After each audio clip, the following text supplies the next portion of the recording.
Now, this is another heavy hitter. Declarations. If a notice says, I'm aware, and an affidavit says, this is my truth, then a declaration says, this is my will. A declaration is how you establish intent and claim authority in writing. It's how you speak order into the record. You're literally declaring law as the living executor or trustee of your estate. Think of it like this.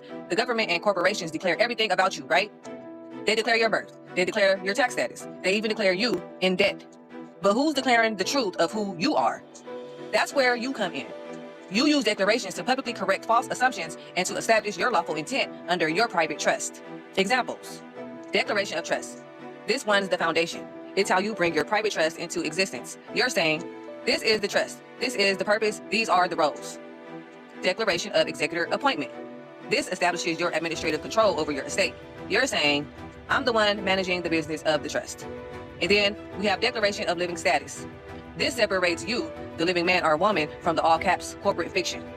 Every declaration should include who you are, your proper name, estate or trust name, what you're declaring, your intent or claim, and the authority you're acting under, executor, trustee, or beneficiary. And then you need a signature and date in blue ink always. That's it.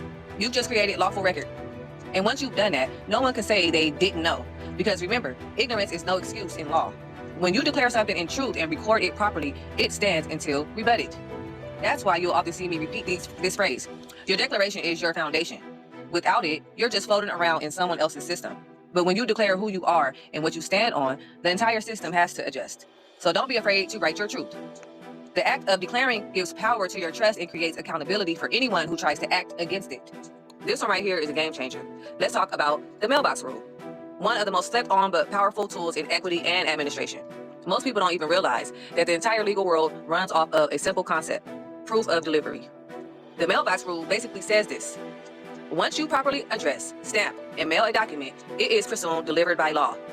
That means the moment it leaves your possession and enters the custody of the U.S. Postal Service, you've officially given lawful notice. Whether they open it or not doesn't matter. Whether they respond or not doesn't matter. The fact that you mailed it makes it lawfully served. Now think about that. Think about how powerful that is. You can send a notice of correction, an affidavit of truth, or a declaration of status, and by law, it's presumed they received it. That's how you protect yourself administratively.